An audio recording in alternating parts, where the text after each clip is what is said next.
Good afternoon and welcome back to the Rory Talks Football channel, your daily Arsenal news updates, debates and my opinions and transfer news over the course of the summer. And this is the second day of streaming in a row, so I could actually say daily and not be a lying little fraud. It's good to see plenty of you in the chat. Tom, Jacob, Leo, Ashley, Jack Sachs, George, Brent, Burns, Kingstonian, Owen, good to see you. Plenty to talk about today. We're getting into Rodrygo. More news. This feels like it has motion at the moment.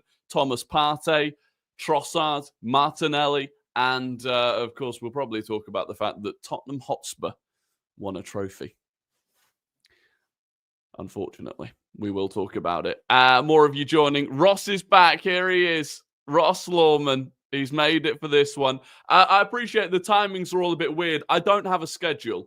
So do you know what? And someone said, to be fair, like, when's it going to be so that I can make it? And the thing is, we're fortunate that on this channel, there are people that watch from all over the world. And so there's never going to be a time that suits anyone. And so we're just going to do streams when it suits me. And if you can make it for the live stream, you make it for the live stream. If you have to watch it back after, you have to watch it back after. But yeah, hopefully there are going to be plenty of streams coming up over the summer. Stream at 6:30, the best time. Yeah, well, it's the best time for you because that's when you're at home and relaxed and chilling out and can watch. But then it's not the best time for me because that's when I want to be at home and relaxed and chilling out. So that was where those evening streams just became a bit tiresome. You know, Nid's got a request. Fire away, Nid. Magnus, good to see you. Plenty of names coming back. You love to see it. Same as last season, being linked to players and nothing comes from it. Yeah, but we are early enough in the window. Well, we're not even in the window. We're early enough at this point that we can't say, well, nothing's happening. There's nothing we can do right now, really. So that one's difficult. Can I be mod? You can, yeah. How do I make you a mod? How does one make you a mod? Can one of the mods make Nid a mod? I'm not sure. I will try and get it sorted, though. Rodrygo, Gyökeres, Saka, front three, inject it into my veins. That's what we want. That's what we want. But look, without further ado, let's get into the news. Let's get into the news. Now, the first part of this, and this came out last night, late last night, after all of the drama of the Europa League final. And it came from an outlet called Cadena SER, which is a Spanish radio station. It's the biggest radio station in Spain. And they said Rodrygo's agents contacted Arsenal to offer the player's services to Arsenal, and Arsenal were immediately interested. Now, that is the first indication that Rodrygo might be interested in the move himself, that we could actually get the player to agree to moving to Arsenal. Now, I don't know how good a source they are. Some people said they're a really good source. Being the biggest radio station in Spain doesn't make them a good football source. But they also said Real Madrid would demand around 80 million euros for Rodrygo this summer. Now that is around £67.5 million. That is incredibly cheap.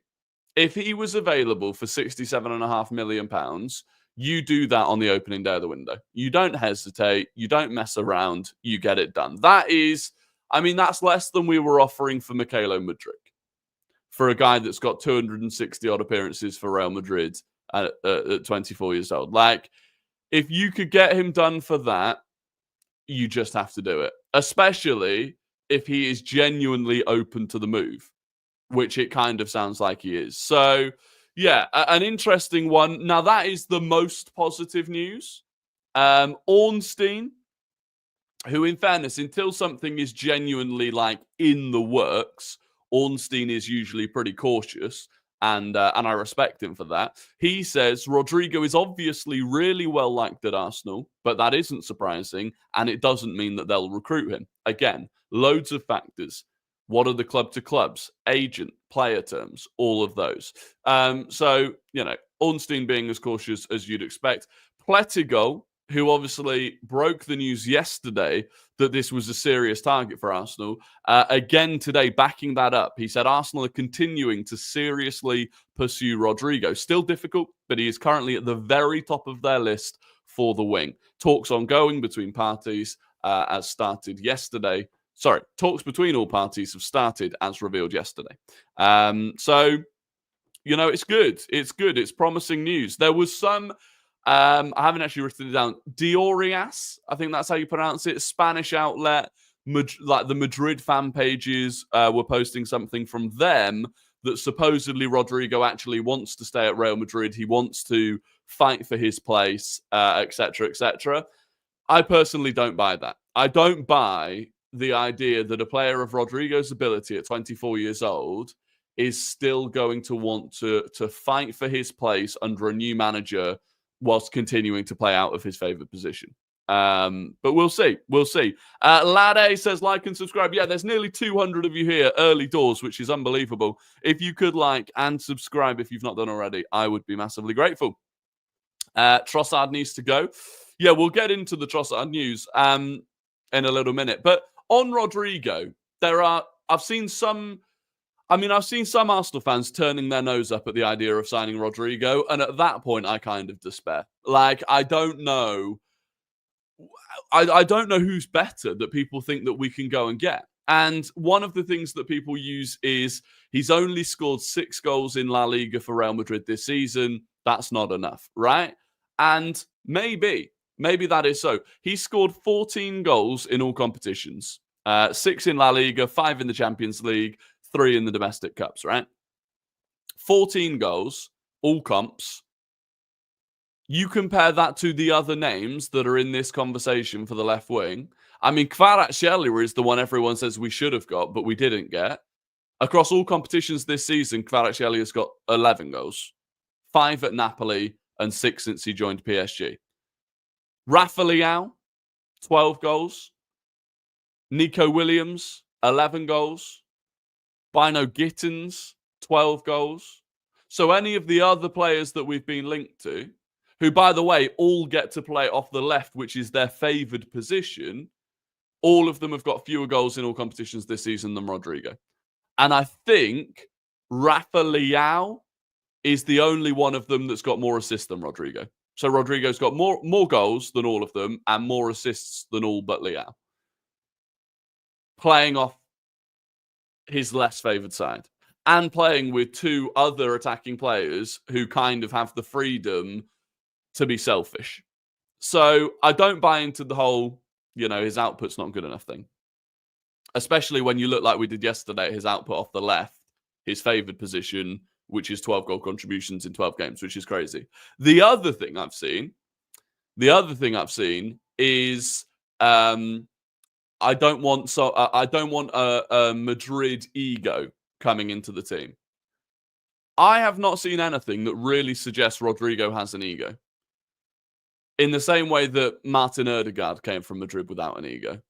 In fact, if anything, I would say the fact that Rodrygo has stuck it out for 4 years, playing off the right-hand side when he wants to be off the left and never really complained about it, I'd say that's not an ego. I would say being the one that isn't spoken about as much in relation to Mbappe, Bellingham, Vinny Jr., I'd say that's not having an ego. I fear the Endrick injury may cause a headache if it's serious. I don't know how bad the Endrick injury is, to be fair. What is the Endrick injury?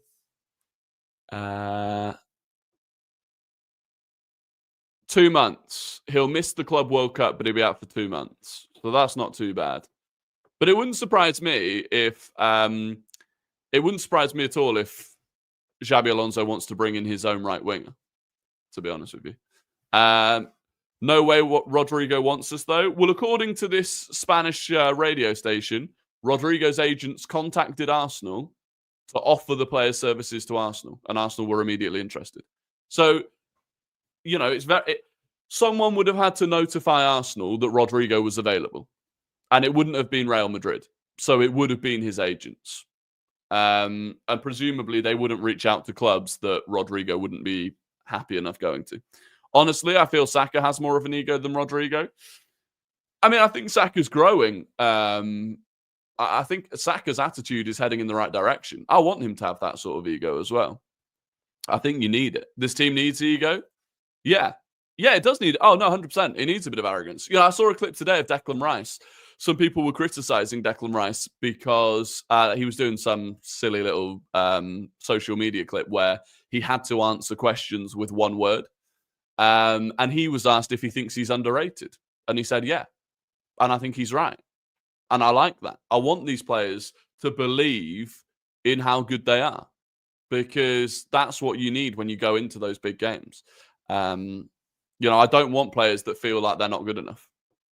If Rodrygo comes, he will end up being a club legend. It will be the signing we all remember that pushed us over the top. For me, it screams Alexis Sanchez. There are so many parallels as well in terms of the kind of scenario around Alexis Sanchez joining Arsenal.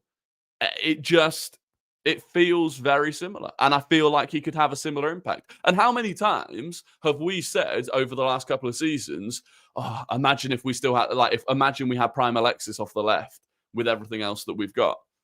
Now, maybe he doesn't quite hit that level, but yeah, I just think he had something so different. And then, interestingly, Mikel Arteta was asked about Rodrygo in his press conference today. Arteta was asked about him. He said, I won't name any specific player, but we have brought the club into a position that next season, you have to win a major trophy. We have to add goals, we have to add creativity, and we have to add numbers. And that will be in different positions. And that's another thing about Rodrygo. He ticks the box of playing in multiple positions, which we know Mikel Arteta loves. He then went on to say, if you want to win major trophies, you have to be the best in the market.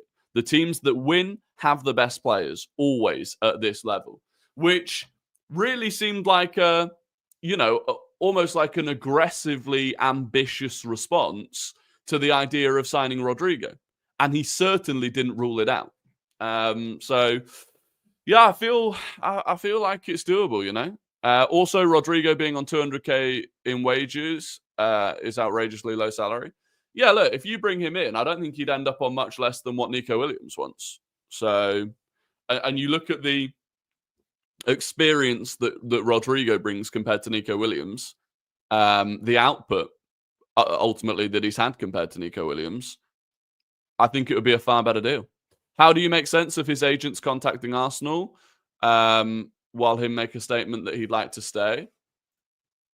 Well, he's never going to say, I want to leave the club. No Real Madrid player is ever really going to come out and say, I want to leave.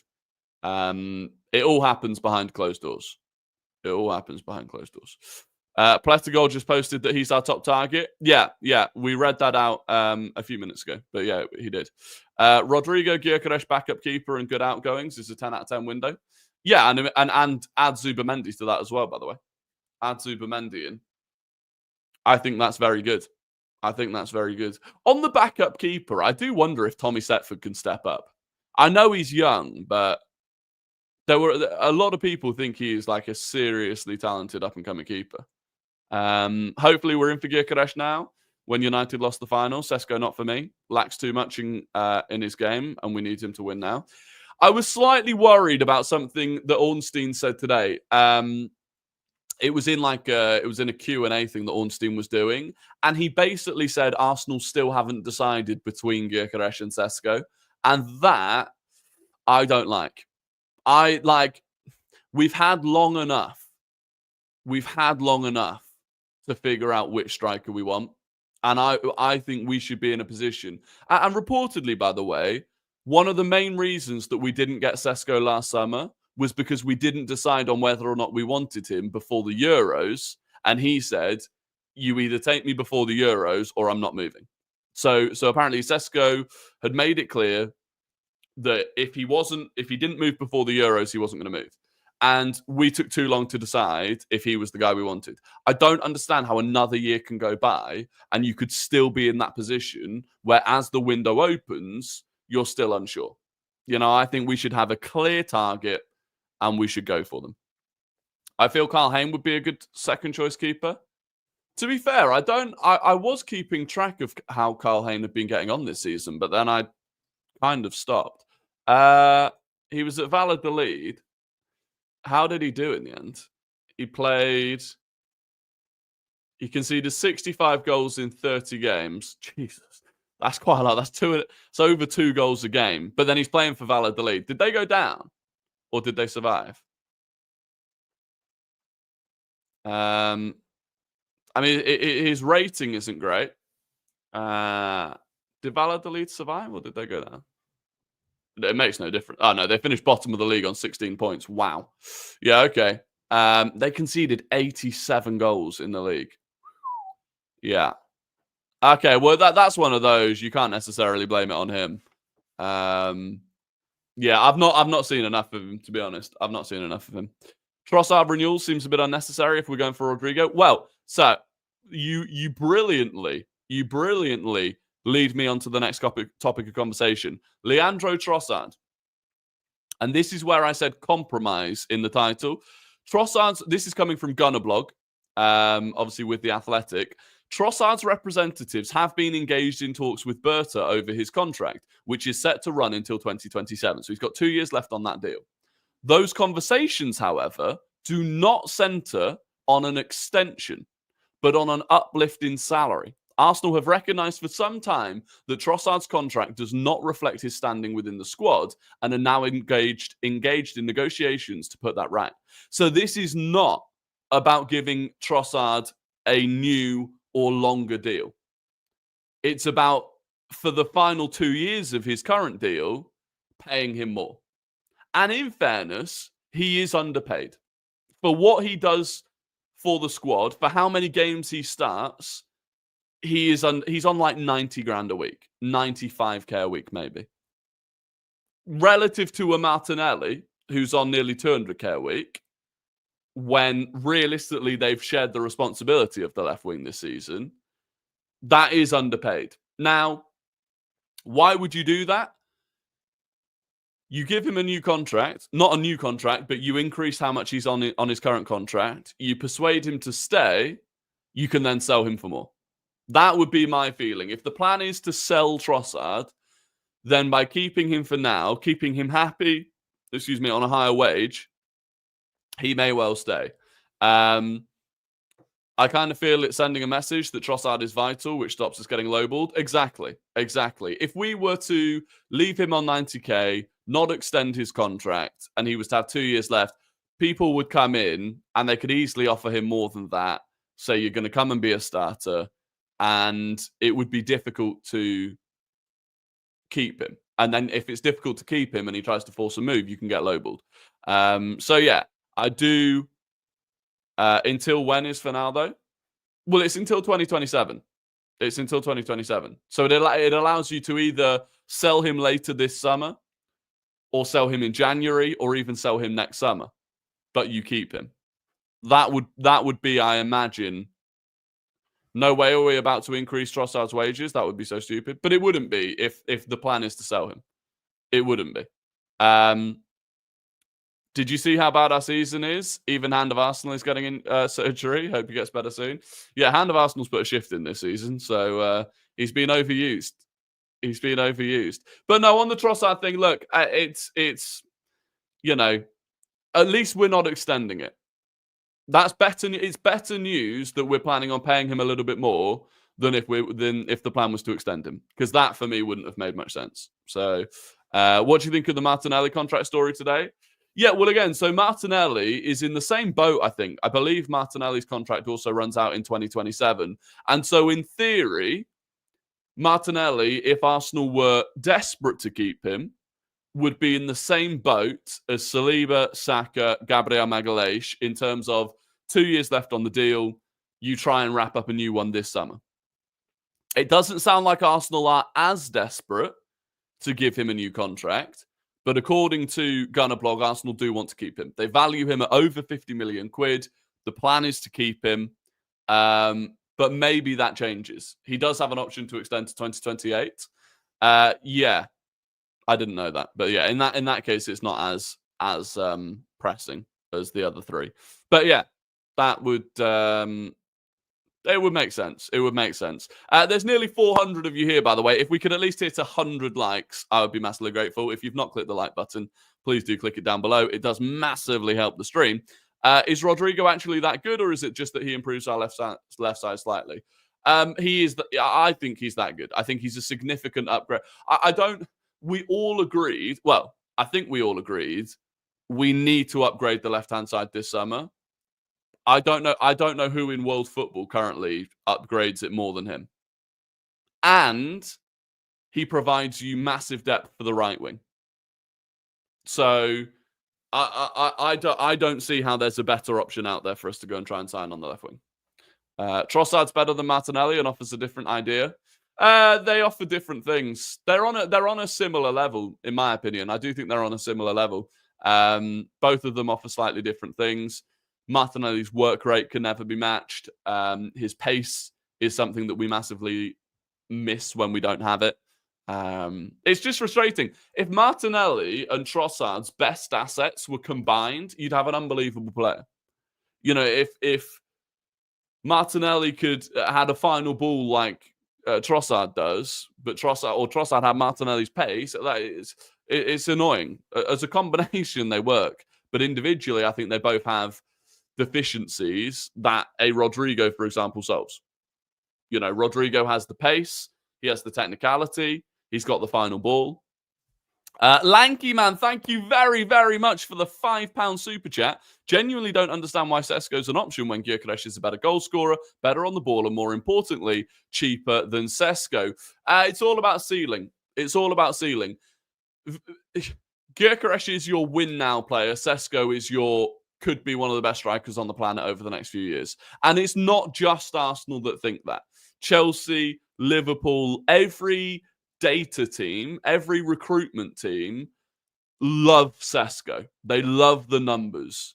And they believe that, yes, he's raw, but if you polish that, you could have someone unbelievable. And especially at his age. Like, he does have a lot of goal-scoring experience for someone of his age. But equally, we need someone that's going to get us over the line next season. And whether or not that's him is a different story. Honestly, but thank you very, very much, Lanky Man, for the £5. Honestly, Rodrygo, Gyökeres, Saka create over 100 GA combined if fully fit all season. Oh, I agree. The amount of chances that you could create for Gyökeres with those two either side, and I still think Martin Ødegaard behind them, unbelievable. To be honest, it's good United lost. Their chances to get Gyökeres are very slim. Yeah, we'll talk about that in a little minute. Shay, thank you very, very much for becoming a member of the channel. We do love the members of the Rory Talks Football channel. Absolute legend, Shay. We are so back. Hi, Rory, tuning in from South Africa. And if I was a betting man, I'd say we're getting a Sesko with the groundwork done. I agree. There was something that came out yesterday. I think, was it from Hand of Arsenal, who said there needs to be unanimous agreement at the club for the player that they're going to go for. And I don't know if Gyökeres will get unanimous agreement because the recruitment team turned him down previously, or they looked at him and decided there were better options. I don't know if any of that will have changed this season, but we'll wait and see. And then on Thomas Partey, this is the final bit of kind of contract player news. Thomas Partey. Now, David Ornstein said Arsenal are in talks with Thomas Partey. No agreement has been reached yet. There is believed to be interest from outside parties, not Partey's, in a long-term contract. There is a good chance of extending his contract, but no decision has been made yet. Hand of Arsenal said Thomas Partey had a major offer from the UAE, which his camp put to one side because they are prioritizing staying at Arsenal. Atletico Madrid made an effort, but they were also rebuffed. Mikel Arteta has been a key driver in wanting him to stay. A short-term deal is being discussed, and it has not been signed yet. And then Mikel Arteta was asked about that in his press conference today. He said yes. He was asked specifically if he wants Partey to stay at Arsenal. He said yes. In regards to Thomas, consistency-wise, it's been his best season. I think the way he's played, performed, his availability has been exceptional, and he's a really important player for us. Now, obviously, there is the whole side of it that is a valid reason that people don't want him to be at the club in terms of off-field allegations. Don't want to talk about that. Have addressed it before. In terms of why Arteta wants him to stay for on-field reasons, I think if we lose him on a free, we have to replace him. So if you're looking at wherever our budget's going to be allocated this summer, if you have to go out and get another midfielder, that potentially takes your budget away from the attack, which is fundamental for us to kick on next season. I also think he looks at the fact I still think Mikel Arteta sees Thomas Partey as a valid right back option because he continued to use him at right back even at times when I didn't think he needed to. And with Timber having surgery this summer, Ben White still looking like he's got issues, Tomiyasu, being wherever. There was a picture of him in a sushi bar yesterday. Who knows if he's still playing football? With all of those issues, I think he still considers that Thomas Partey is an asset as a right back option, especially if you've got Zubimendi playing in the 6 and Rice in the 8. So I think that's why they want him to stay. Of course, if you do give him, there's talk of a 1+1 year deal. Maybe it means you end up going on to sell him. I don't really know. But that's the news on it. That's the news on it. So why would Madrid make a move considering he can't play in Spain? Well, who knows what the truth is? Who knows? Now what? Rodrygo to Arsenal? Never. Why not? Why not Rodrygo to Arsenal? By the way, there's nearly 500 of you in here. These are record-breaking numbers for the channel. So I massively appreciate all of you. I really do. It's unbelievable. The fact that we only came back to streaming yesterday and there's that many, absolutely crazy. For some reason, I feel Havertz will be our starting number 9, if any other striker besides Isak, just because Mikel loves him. Mikel does love him. He was asked about him today, actually. Harry Sameo, who I'm sure many of you know, asked a question about Havertz, about how much he's bulked up, and about whether or not Havertz returning in that shape has affected what Arteta thinks about the upcoming window in regards to signing a striker. And to be fair, Mikel Arteta basically suggested that having Havertz back is great. We're still massively lacking numbers in the attacking line, both in terms of the actual number of players we have, but also goal scoring. And in a roundabout way, he suggested we still need firepower. We need firepower in the front line. And I don't think he sees Kai Havertz as that guy. Now, it's still great that we have Kai Havertz. That is excellent depth to have, both as a 9, an 8, a 10. There's multiple roles that Havertz can play in the team. But there's no way we don't go for a striker this summer. There's just no way. Especially because, like I said yesterday, or in a video previously, you can't go into the start of next season with just Kai Havertz. We're not going to have Gabriel Jesus until the end of the year. And then you don't know how he's coming back either. So, it's difficult. Did I see you on TalkSport or something? Yeah, I've been on TalkSport a few times. If you ever check out the Inside Gooners, questionable name, but Inside Gooners on TalkSport's YouTube channel, I've been on there a few times, which is fun. Does Nwaneri get more minutes at right wing 10-8 next or 10-8 next season with the new signings? I think it depends on it depends on who we sign on the wing, right? If we bring in an Mbeumo, or possibly even if we bring in a Rodrygo, then I think Saka's, if Saka is absent or if Saka is rested, an Mbeumo takes that spot, a Rodrygo takes that spot. And I think part of the reason perhaps that they are bulking Nwaneri up and they are working on his fitness and his physicality is more focused on the midfield role.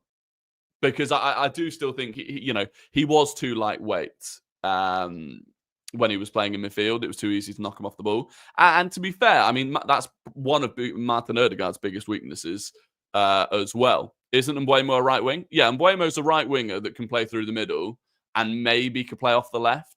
He's like a right-sided Trossard in that sense. Not that he's the same level of Trossard. I think he's a better player than Trossard. But Nwaneri should start instead of Ødegaard. I've not seen enough of Nwaneri in midfield yet to say that he should start instead of Ødegaard. Don't get me wrong, he comes up with some moments of brilliance, but it's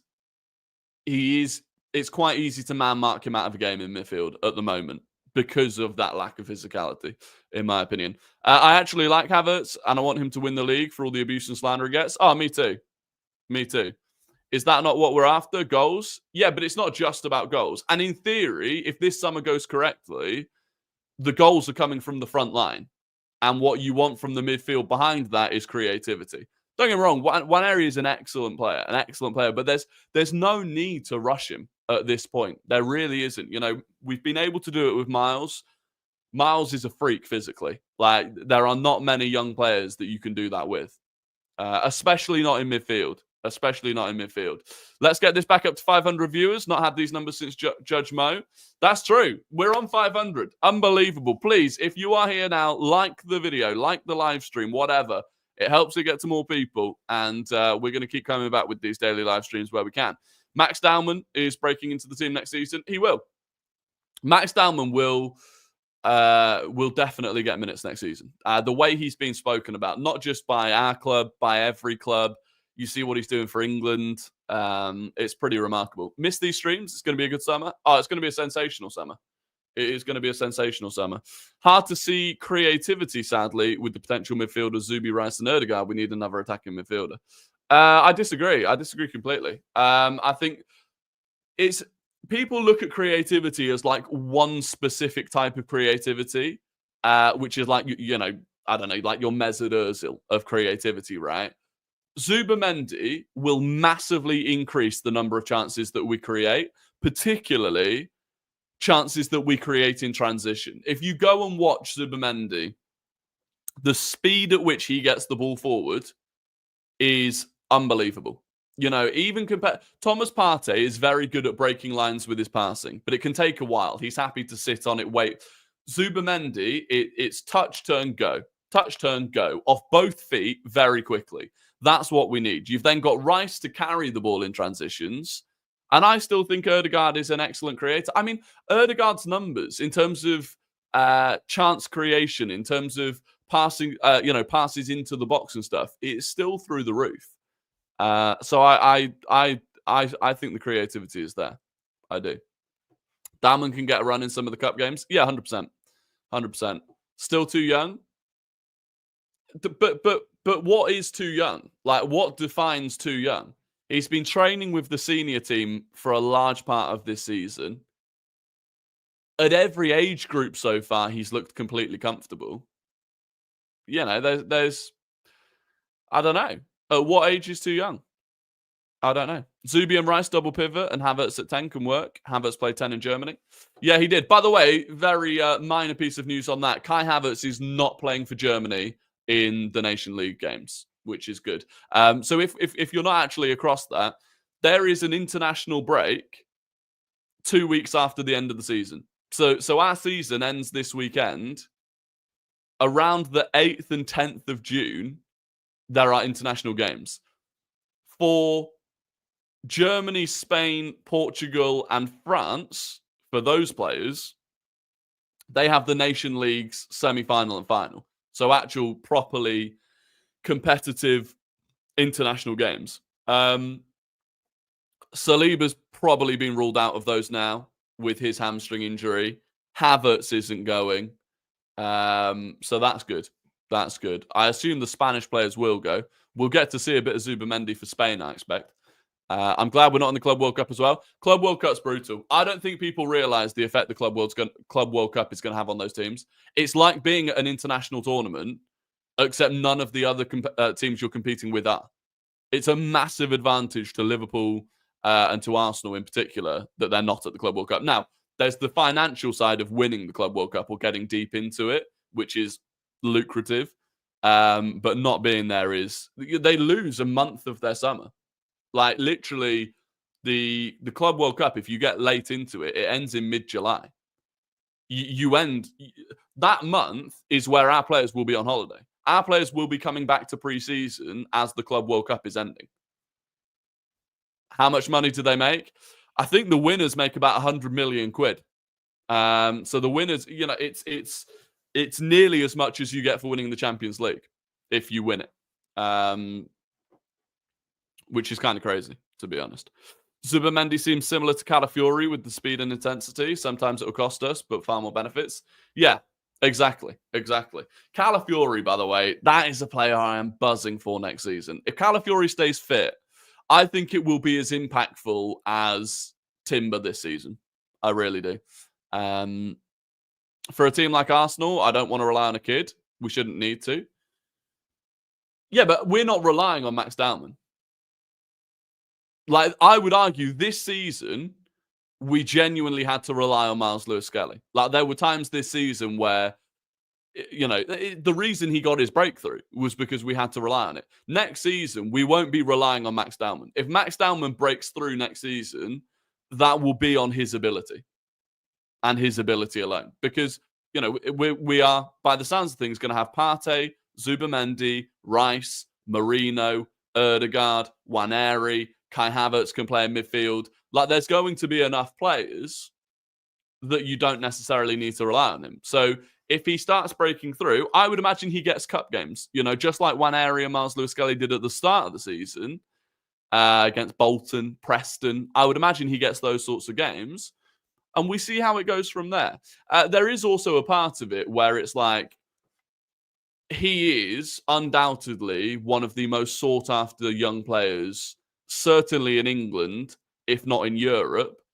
And we're trying to convince him to stay. We're trying to convince him to stay at the club. And the way to do that is to tell him, yeah, you're very close to being an actual first-team player, even at 15. I just saw someone ask about Rodrygo's injury history. Someone said about Rodrygo's injury history. Now, it's good. It's good. He has never missed. The biggest injury he ever had was in 2020. Well, he picked it up in December 2020. It was a hamstring injury, and he was out for 2 months. So he missed 2 months with a hamstring injury in December 2020. Other than that, he missed 20 days with a hamstring injury in 2021.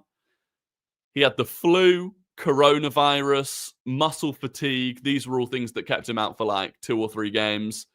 And then other than that, in the last 2 seasons, a minor hamstring injury that kept him out for 2 weeks last season.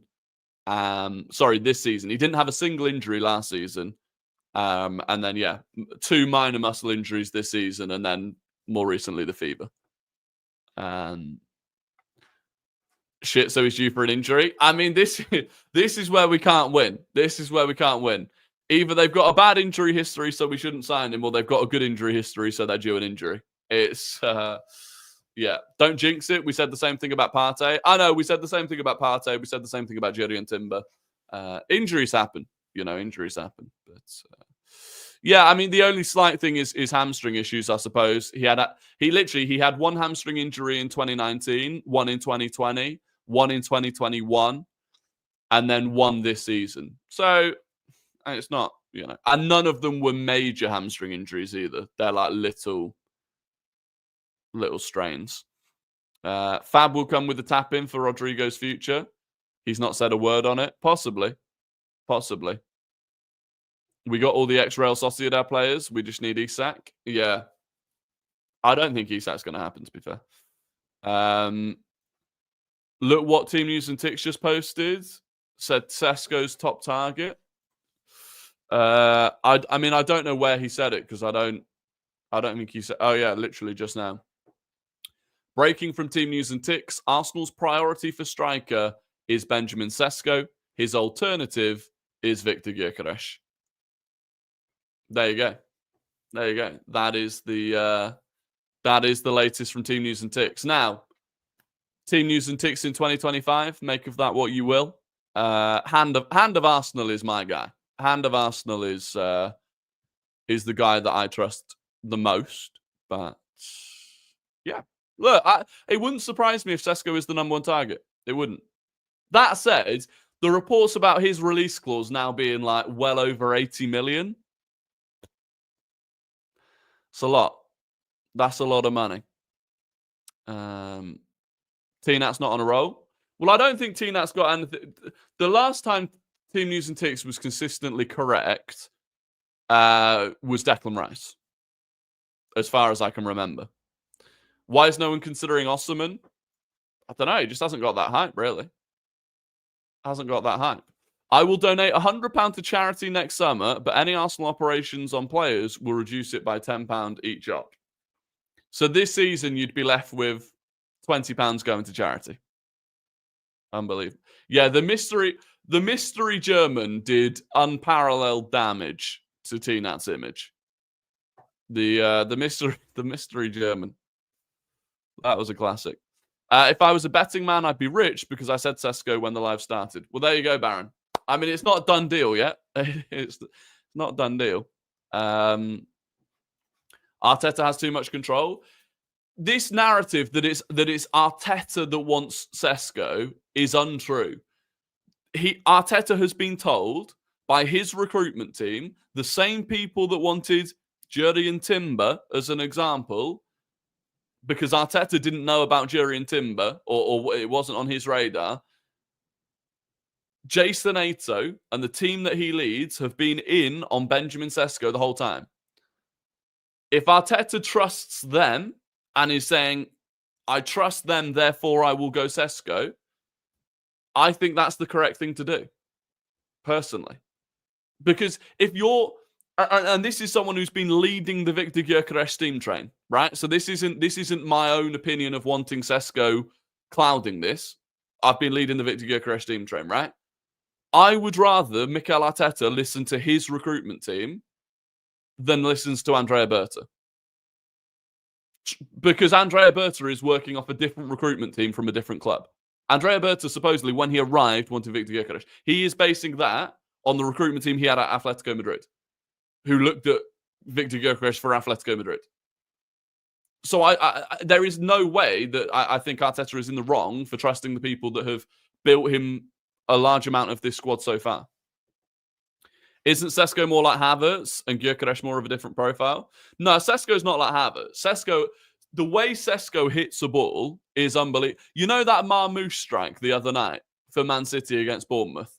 One of the only players I know that can hit a ball like that is Benjamin Sesko. Now, like we said, he is raw. There is work to be done.